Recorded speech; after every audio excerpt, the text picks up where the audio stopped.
Ora, vamos dar continuidade ao nosso estudo em Colossenses no capítulo 2 e eu desde já aproveito para já peço ao Miguel para vir aqui ler a palavra de Deus, se faz favor. E depois aproveito para dar as saudações ao nosso irmão Benjamin e a todos aqueles que nos ouvem pela internet, mas em particular ao nosso irmão Benjamin, e dizer-lhe que ainda há bocado estivemos a orar pela Carolina. Chega aqui, Miguel. Estivemos a orar pela Carolina, de modo que também ficamos contentes por saber as notícias mais recentes que tu, Benjamin, nos mandaste acerca da forma como correu bem a operação dela, e estamos a orar e o Senhor vai cuidar. E um grande abraço para aí, para a família, para os irmãos, e vamos ouvir agora a palavra de Deus, que não há nada como a gente ouvir a palavra de Deus. E então na voz do Miguel é demais. Força aí, Miguel. Então, capítulo 2. Porque quero que saibais quão grande combate tenho por vós e pelos que estão em Laodiceia e por quantos não viram o meu rosto em carne, para que os seus corações sejam consolados e estejam unidos em amor, enriquecidos da plenitude da inteligência para o conhecimento do mistério de Deus, Cristo, em quem estão escondidos todos os tesouros da sabedoria e da ciência. E digo isto para que ninguém vos engane com palavras persuasivas, porque ainda que esteja ausente quanto ao corpo, contudo em espírito estou convosco, regozijando-me e vendo a vossa ordem e a firmeza da vossa fé em Cristo. Como, pois, recebeste o amor o Senhor Jesus Cristo, assim também andai nele, arraigados e sobreedificados nele e confirmados na fé, assim como fostes ensinados, abundando em ações de graças, tendo cuidado para que ninguém vos faça presa sua, por meio de filosofias e vãs subtilezas, segundo a tradição dos homens, segundo os rudimentos do mundo e não segundo Cristo, porque nele habita corporalmente toda a plenitude da divindade. E estáis perfeitos nele, que é a cabeça de todo o principado e potestade, no qual também estáis circuncidados com a circuncisão não feita por mão, no despojo do corpo, da carne, a circuncisão de Cristo. Sepultados com ele no batismo, nele também ressuscitastes pela fé no poder de Deus, que o ressuscitou dos mortos. E quando vós estáveis mortos nos pecados e na incircuncisão da vossa carne, vos vivificou juntamente com ele, perdoando-vos todas as ofensas, havendo riscado a cédula que era contra nós, nas suas ordenanças, a qual de alguma maneira nos era contrária, e a tirou do meio de nós, cravando-a na cruz. E despojando os principados e potestades, os expôs publicamente e deles triunfou em si mesmo. Portanto, ninguém vos julgue pelo comer, ou pelo beber, ou por causa dos dias da festa, ou da lua nova, ou dos sábados, que são sombras das coisas futuras, mas o corpo é de Cristo. Ninguém vos domina seu belo prazer, com pretexto de humildade e culto dos anjos, metendo-se em coisas que não viu, estando de balde inchado na sua carnal compreensão, e não ligado à cabeça, da qual todo o corpo, provido e organizado pelas juntas e ligaduras, vai crescendo em aumento de Deus. Se, pois, estáis mortos com Cristo, quanto aos rudimentos do mundo, porque vos carregam ainda de ordenanças, como se vivesseis do mundo, tais como não toques, não proves, não manuseis, as quais coisas todas parecem, pelo uso, segundo os preceitos e doutrinas dos homens, as quais têm, na verdade, alguma aparência de sabedoria, em devoção voluntária, humildade e indisciplina do corpo, mas não são de valor algum, senão para a satisfação da carne. Graças a Deus.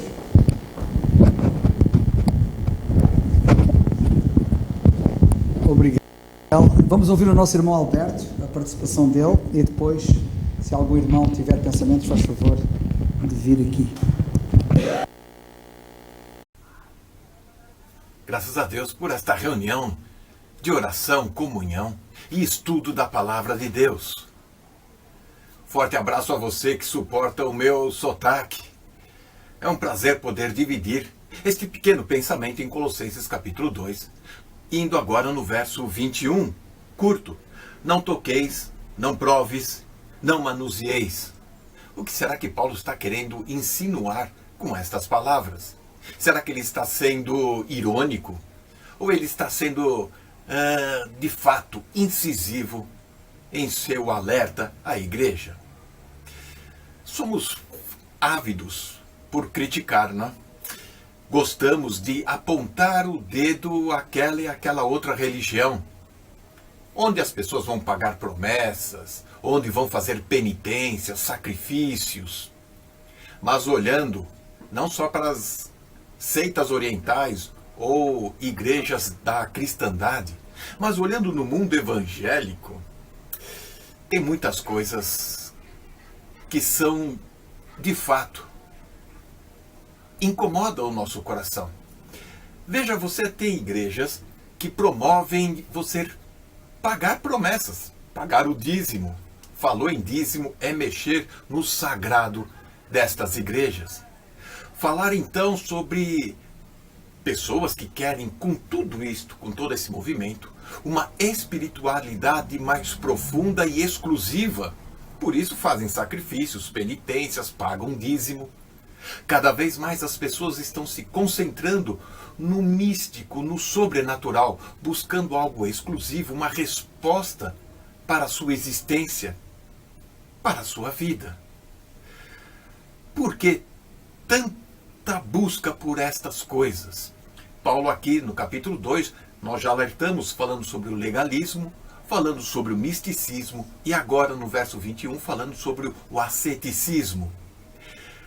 Pessoas que buscam legalismo, querem ser aceitas diante de Deus, amadas diante de Deus, para cumprir regras e assim rituais, tradições, não leva a lugar nenhum. As pessoas que buscam no misticismo a exclusividade espiritual para receber uma revelação, receber uma profecia, receber uma orientação, pessoas estão perdidas, estão buscando em qualquer lado, de qualquer jeito, de qualquer forma. E o asceticismo? Provar o espírito através do sacrifício do corpo. Querer com isso levar o espírito a ter uma vida mais cética, mais privada. Também não vai adiantar. No fundo, o legalismo, o misticismo e o asceticismo querem barganhar com Deus, querem negociar com Deus, querem receber benefícios de Deus numa troca. E Paulo alerta para este perigo. No verso 21, algumas traduções vão modificar o manuseios por troca, mas são palavras muito similares. E aqui Paulo está sendo severo na sua advertência. De fato, ele está até ridicularizando um pouco estas práticas dos falsos mestres do gnosticismo.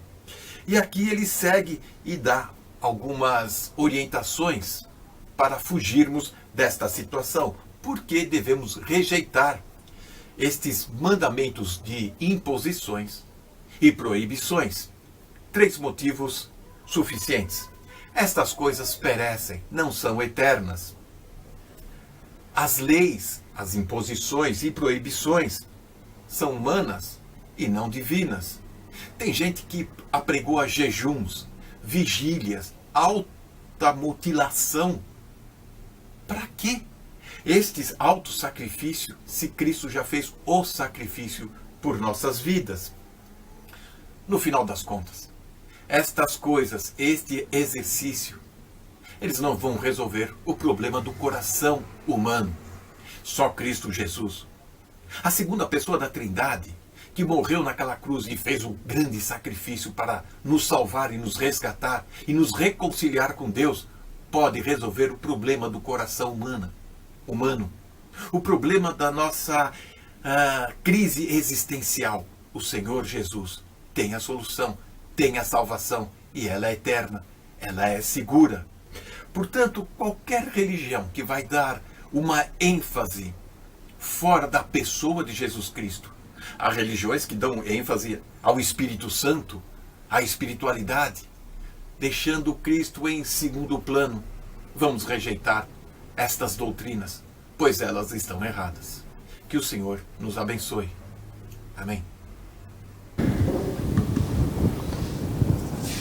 Boa noite, irmãos. Será um pensamento também muito rápido. Já ouvimos o nosso irmão Alberto e desde já um abraço para o nosso irmão Alberto e para aqueles que nos ouvem. E o meu pensamento em relação à passagem que temos estado a estudar, ainda no versículo 20, e nós vemos a preocupação do apóstolo Paulo em relação a estes irmãos. Em Colossenses, o apóstolo Paulo preocupava-se com aqueles que pregavam erro e aqueles que ensinavam erradamente. Mas nós vemos o apóstolo Paulo também preocupado, e nós vamos ler muito rapidamente em Gálatas, no capítulo 4 e no versículo 9. O apóstolo Paulo também preocupa-se com aqueles que, sendo crentes, e a palavra aqui é dirigida aos crentes mesmo, retornavam ao erro. E ele diz assim, mas agora, capítulo 4, versículo 9, mas agora conhecendo a Deus, ou antes sendo conhecidos de Deus, como tornais outra vez a esses rudimentos fracos e pobres, aos quais de novo quereis servir? E isto é um bocado caricato, não é? Como é que é possível? E nós perguntamos assim, como é que é possível alguém conhecendo a verdade quer retornar outra vez e servindo outra vez aqueles rudimentos e aquelas ordenanças, e que o apóstolo Paulo aqui nesta carta fala e alerta para que não nos possamos submeter a elas, porque há um dano muito grande no nosso crescimento espiritual. Mas isso é possível acontecer. E tanto é possível que ele alertava estes irmãos aqui em Gálatas de que se eles conheciam a Deus e sendo conhecidos de Deus, como é que eles voltavam outra vez para isso? E o mais grave é que serviam a esses rudimentos. Hoje acontece a mesma coisa. E acontece porquê? Porque nós às vezes temos uma ideia errada do que é a Igreja, o que é a Igreja em si, o que é que nos move. E o apóstolo Paulo, mesmo aqui na carta aos Colossenses, no capítulo 3, ele diz-nos e ele dá-nos a receita certa e faz-nos ver o que é a Igreja, o que é toda a envolvência do corpo de Cristo. Mas, para humanamente falando, é mais confortável nós seguirmos um conjunto de regras. É mais confortável nós termos uma lista, olha, hoje já cumpri isto, de manhã já fiz isto, já fiz aquilo, ponto. Já cumpri, agora tenho o resto do tempo para eu fazer aquilo que eu quiser e bem entender. E isto é religião. E, infelizmente, é possível retornar a isso porque é confortável. Mas isso só nos dá e só nos enche a nós próprios. Isto é nós termos o foco virado para nós próprios. É quando nós cumprimos esta regra e sentimos-nos bem, sentimos-nos inchados. Mas rapidamente nos vaziamos, porque isso depois passa rápido. E então o que é que nos dá o verdadeiro gozo? E há crentes que dizem assim, mas eu não tenho gozo, eu não sinto gozo nas coisas, eu sou crente há tantos anos, mas não consigo ter gozo. Porque o gozo é um fruto do Espírito. O gozo não é um sentimento que se acorda de manhã e acorda-se com um gozo tremendo em servir a Deus, em servir os outros. Não funciona assim. Funciona da nossa intimidade com Deus. E o apóstolo Paulo aqui, na carta aos Colossenses, no capítulo 13, ele diz assim, e vós vestistes do novo, que se renova para o conhecimento segundo a imagem daquele que o criou, onde não há grego nem judeu, circuncisão nem incircuncisão, bárbaro, cita, servo, livre, mas Cristo é tudo em todos. Pois revesti-vos, pois, como eleitos de Deus, santos e amados, de entranhas de misericórdia, de benignidade, humildade, mansidão, longanimidade, suportando-vos uns aos outros, perdoando-vos uns aos outros. Se algum tiver queixa contra o outro, assim como Cristo vos perdoou, assim fazei vós também. E sobre tudo isto, revesti-vos do amor que é o vínculo da perfeição. E a paz de Deus, para o qual também fostes chamados em um corpo, domine em vossos corações e sede agradecidos. É assim, isto é o verdadeiro cristianismo e é isto que o Senhor requer de cada um de nós. O gozo que tantas vezes, e nós olhamos para filhos de Deus e dizemos, aquele homem parece que tudo lhe corre bem. E o apóstolo Paulo tinha isto. O apóstolo Paulo vivia uma vida de gozo. Ele sentia gozo nos outros. Primeiro, o gozo que ele sentia era servir o Senhor. E ele diz que sentia gozo em sofrer pelo Senhor. Ele sentia gozo em ver os outros bem. Ele sentia gozo quando os outros serviam bem e serviam a Deus. E nós? Que gozo é que nós temos? Vivemos uma vida assim? Se nós não vivemos uma vida assim, então temos que procurar, de facto, qual é a receita. A receita está aqui. É nós termos uma intimidade com Deus de tal maneira que essa intimidade possa depois ser o reflexo para com os outros. E nós vemos que é totalmente ao contrário. Ou seja, é ao contrário de nós estarmos a servir uma série de ordenanças ou estarmos sob rudimentos de uma religião, é a vida cristã e estando na igreja e o corpo de Cristo é totalmente diferente.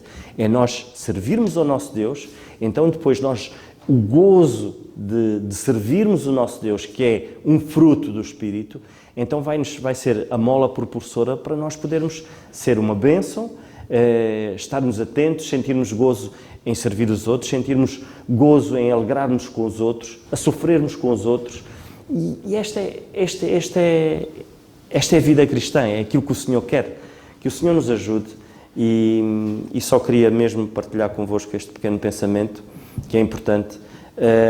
Mas, infelizmente, é possível, e hoje não é diferente deste tempo, retornarmos outra vez, se não estivermos atentos, se não estivermos firmes, retornarmos a rudimentos, a servirmos, e o pior é que isso escraviza-nos. Que o Senhor nos ajude, e eu vou passar a palavra a algum irmão que queira dar um pensamento. Miguel, força.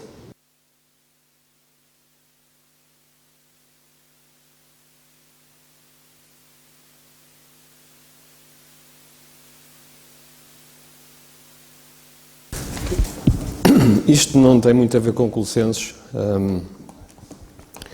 mas depois de ouvir o Carlos, eu estava ali, estava com uma urticária tremenda, depois daquilo que o Carlos falou sobre a questão da cultura que nós temos agora sobre ideologia de género.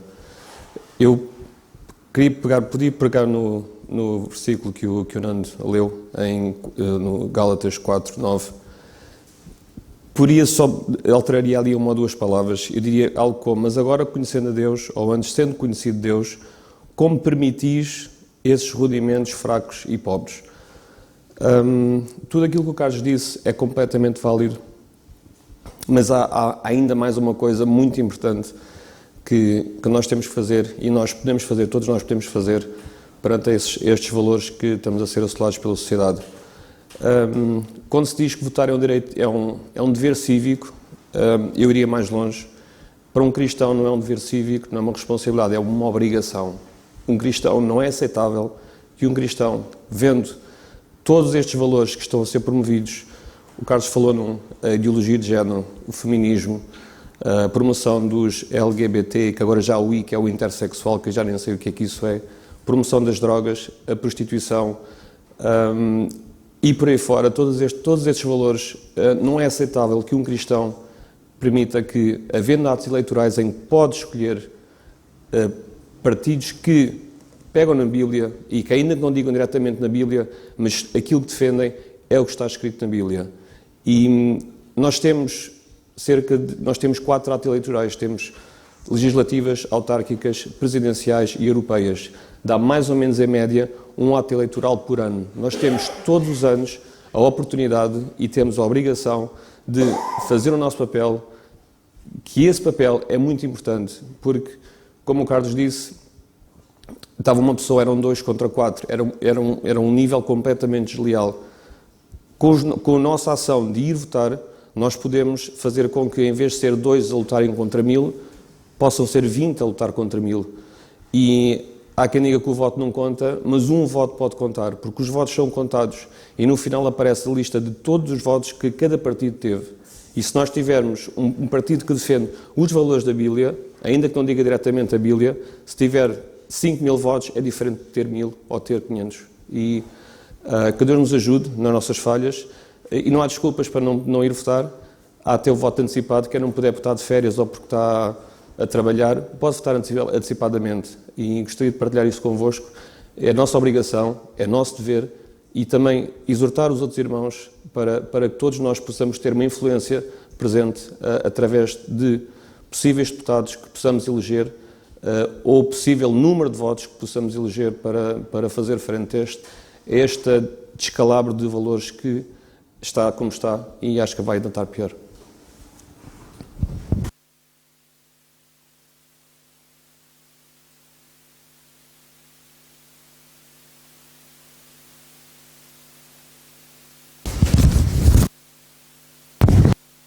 A nossa passagem, portanto, em Colossenses capítulo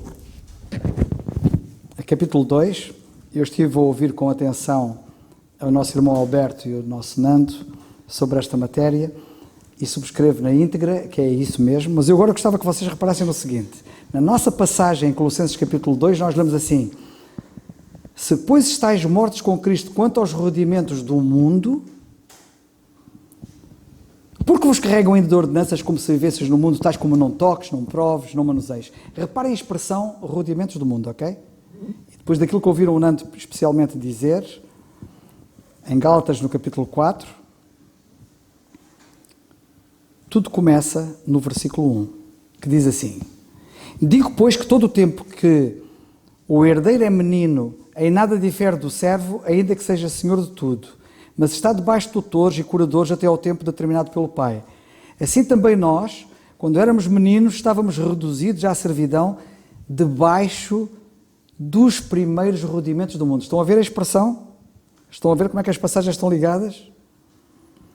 Mas vindo a plenitude dos tempos, Deus enviou o seu Filho, nascido de mulher, nascido sob a lei, para remir os que estavam debaixo da lei, a fim de recebermos a adoção de filhos. E porque sois filhos, Deus enviou aos nossos corações o Espírito de seu Filho, que clama, Abba, Pai. Assim que já não és mais servo, mas filho. E se és filho, és também herdeiro por Cristo. Ora bem, vamos a ver se eu consigo explicar isto que está aqui para nós podermos perceber.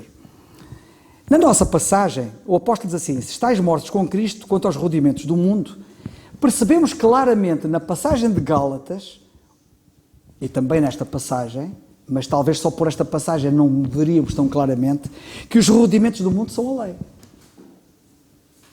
Ok? Que neste momento está desativado. E por isso é que ele chama rudimentos do mundo. E já tínhamos falado nisso noutra ocasião. Mas eu queria que vocês notassem o seguinte. Tais como não toques, não proves, não manuseis, são os pormenores da lei, que a lei mandava fazer. Aliás, dentro disto também está a questão das ordenanças, como nós também já falamos, foi tudo anulado. Ok? Isto atualmente não está em vigor. Mas o que eu quero chamar a vossa atenção é que isto tem a ver com a lei. E o que é que nós temos em Gálatas no capítulo 4 para vocês poderem perceber isto? O que nós temos em Gálatas no capítulo 4, o que o apóstolo está a dizer, eu vou ler devagar que é para vocês poderem perceber, ok? Vamos lá, capítulo 4. Digo, pois, diz o apóstolo, que todo o tempo que o herdeiro é menino, em nada difere do servo, ainda que seja senhor de tudo. Temos aqui uma pessoa que neste caso é filho de alguém, ok? Mas que é herdeiro de tudo. Por ser filho de alguém, é herdeiro de tudo desse alguém. Mas, enquanto essa pessoa é menino, não tem grande vantagem em relação ao criado lá de casa. Ok? E porquê é que não tem grande vantagem ao criado lá de casa, ao servo? Não tem, o filho não tem vantagem em relação ao criado, sabem porquê? Porque ao criado, o dono da casa tem que lhe dizer: olha, eu hoje quero que tu faças isto, isto e isto. Olha, não vais fazer aquilo. O que eu quero que faças é assim, assim. Dá-lhe ordens, ok? E ele faz em conformidade com as ordens que recebe. O filho não difere do servo. Tem que lhe ser dito: faz isto, não faças aquilo. Faz isto, olha, não podes fazer aquilo. O que eu quero que tu faças é isto, assim, assim.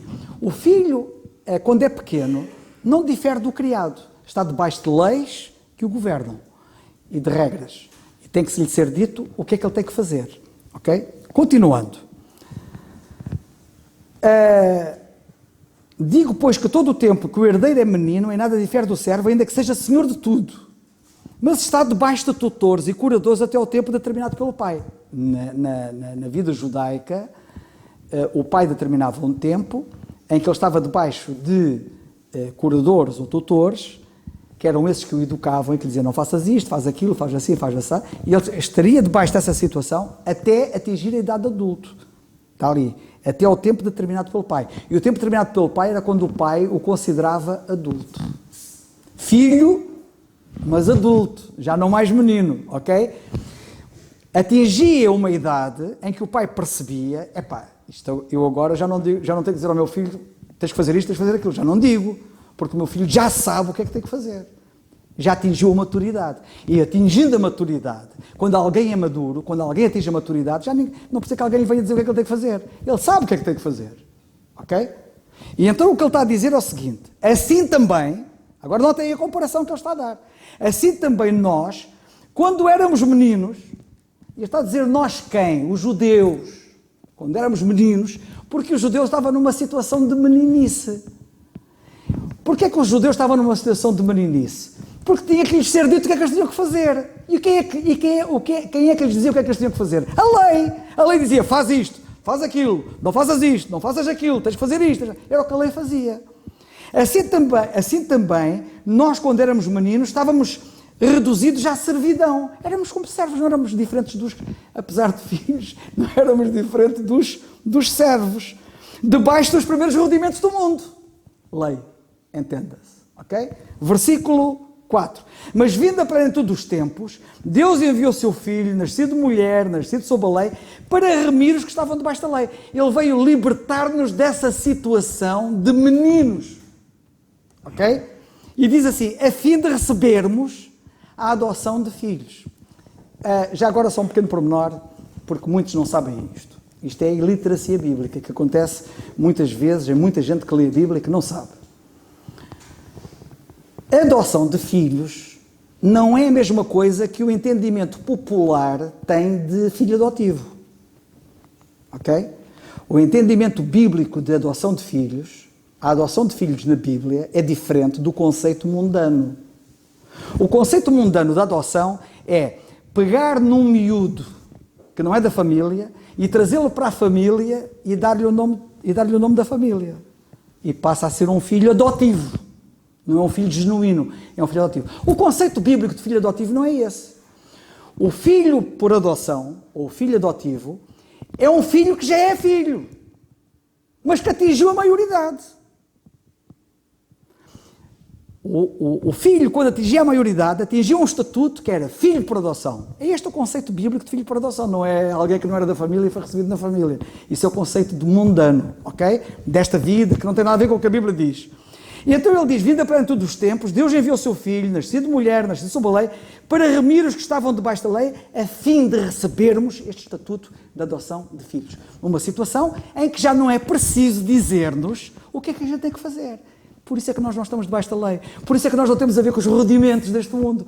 Por isso é que nós não temos a ver com não toques, não proves, não manuseios. Isso tem a ver com quem estava debaixo da lei. Quem está na situação de menino, que não é diferente do servo.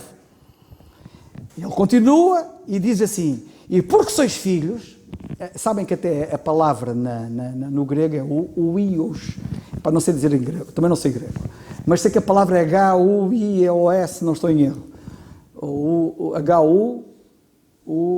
Acho que é H-U-I-O-S, não estou em erro. Mas não interessa, mas também não interessa. Mas a palavra na língua grega, isso é eu, a palavra na língua grega, que se não é exatamente como eu soletrei, mas é parecida, no mínimo, essa palavra quer dizer filho adulto. Ok? Quer dizer filho adulto. E porque sois filhos adultos, Deus enviou aos nossos corações o Espírito de seu Filho, que clama Abba Pai. Assim já não és mais servo, ou já não és mais menino, ok? Mas filho adulto. E se és filho adulto, és também herdeiro de Deus. Não disse este pequeno pormenor.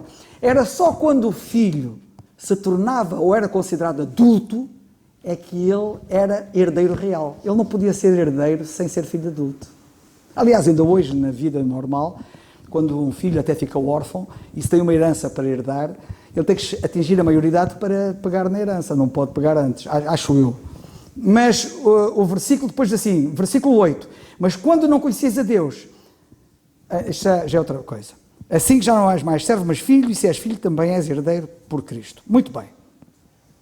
Voltando à nossa passagem, em Colossenses, no capítulo 2.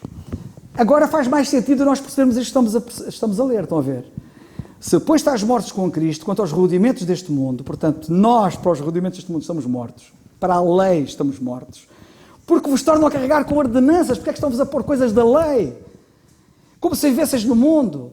E não é só as ordenanças, é também coisas como não toques, não proves, não manuseies. E deixar-me dizer agora aqui uma coisa muito prática, que é muito importante nós podermos perceber.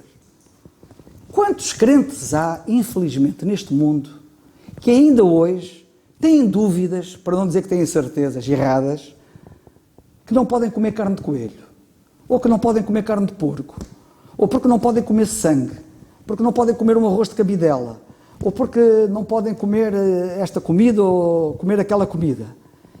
Epá, essas proibições das comidas faziam parte da lei. E o apóstolo está a dizer assim: porquê é que vos carregam ainda com coisas como não toques, não proves, não manuseis? E como sabeis, nas coisas da lei, aquilo era tudo sagrado. Por exemplo, a Arca da Aliança não podia ser tocada. Olha que houve um indivíduo que tocou na Arca da Aliança quando ela ia para cair do carro e morreu. Ok? Mas hoje não há coisas sagradas. Mas há muito na cristandade por aí a fazer de coisas sagradas. Tipo que eu lembro-me quando entrava na Igreja Católica e tinha que me ajoelhar à frente do altar e que tinha que ter cuidado que não podia mexer lá no sacrário. Não toques, não toques. Havia coisas que não são coisas santas, sagradas. Isso não existe. São heranças da lei. Até o próprio altar é uma herança da lei. Hoje não há sacrifícios. Como é que a Igreja Católica tem lá um altar? E depois há alguns chamados evangélicos que ainda têm o desplante de dizer às pessoas: vem aqui ao altar. Chamam ao altar o púlpito. Então, mas aqui há algum sacrifício? Nós imolamos aqui algum cordeiro, algum animal? Então porquê é que chamam ao altar aquilo? Alguns até dizem em apelos evangelísticos: tu para seres salvo só tens que dar meia dúzia de passos até ao altar. Até ao altar? E na Igreja Católica ainda percebo que haja lá um altar. Porque eles de facto lá realizam um sacrifício. Dizem que estão a repetir o sacrifício de Cristo cada vez que a missa é realizada. Aliás, a palavra missa, para quem não sabe, quer dizer sacrifício.